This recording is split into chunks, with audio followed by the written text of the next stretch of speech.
Hello space fans, what a week of launches we've had. Most of them in the United States from our friends over at SpaceX, but we also got a spectacular launch from China. Let's dive into the details.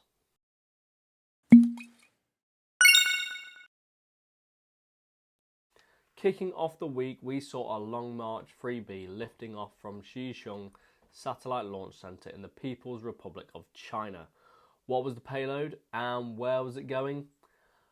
We don't know, as China has not disclosed this information. However, given the rocket's capabilities, it's very likely that it will be in a high orbit, possibly even geostationary orbit. The Long March 3B is a tried and tested design, first being launched back in 1996, when the internet and myself were just mastering our first steps. With 3 stages plus the additional 4 liquid-fueled strap-on boosters, the Long March 3B is one of China's most powerful rockets. Unfortunately, the Xicheng Satellite Launch Center is landlocked, meaning that when those boosters and stages have been spent and fall away, they have a chance of coming back down over populated areas. Next, we saw SpaceX launch a Falcon 9 rocket from Cape Canaveral in Florida, delivering 24 Starlink satellites to low Earth orbit. About 8 minutes after liftoff, the first stage booster returned to Earth, landing successfully on the autonomous drone ship. Just read the instructions. SpaceX currently are the only company capable of recovering the first stage in this manner. Yes, I know Blue Origin's New Shepard also returns to Earth using its engine. However, I'm not counting this, as the New Shepard only gets up to suborbital speeds, not orbital. New Glenn, on the other hand, should be joining the party pretty soon. Wednesday we saw another Starlink mission, this time from Kennedy Space Center in Florida, with a relatively new booster, with this being its 3rd flight. Again, the launch went off without any issues and a successful deployment of those Starlink satellites. Range. And the first stage came down for a lovely landing on the drone ship, a shortfall of gravitas. Originally, Friday was scheduled to have the first launch of Blue Origin's New Glenn rocket and SpaceX's 7th test flight of the Starship. However, both got pushed back, though only slightly. As of recording, New Glenn is scheduled to launch on Monday the 13th at 6 AM UTC, so it's possible the launch has already happened, and Starship is a go for the launch on Wednesday at 10 PM UTC.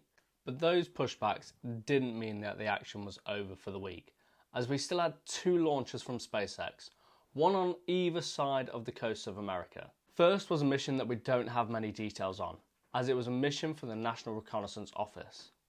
What we do know is that it was a polar orbit, because it was launched from Vandenberg Space Force Base in California, which, due to its location, basically forces launchers to be polar orbits. The first stage touched down roughly 1,000 kilometers downrange on the drone ship. Of course, I still love you. Now back to Florida for the last launch of the week. SpaceX achieved something special with their latest Starlink mission.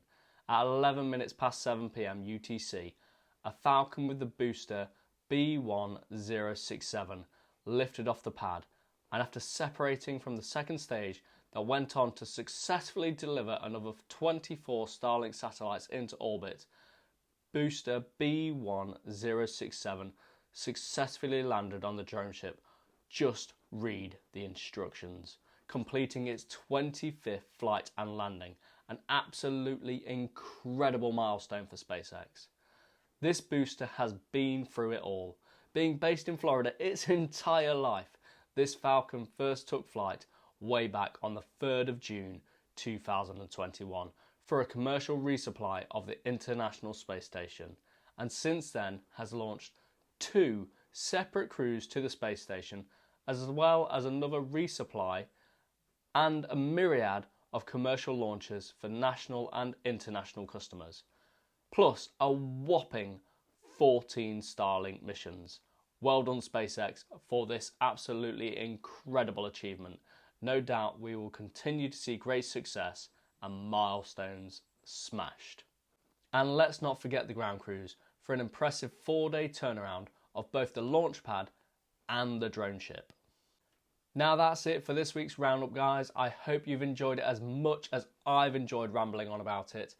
Next week is set to be another exciting week for spaceflight with New Glenn and Starship, if the schedules don't shift. Please give this video a like and consider subscribing to the channel if you'd like to see more. Thank you very much for watching, and I'll see you next time.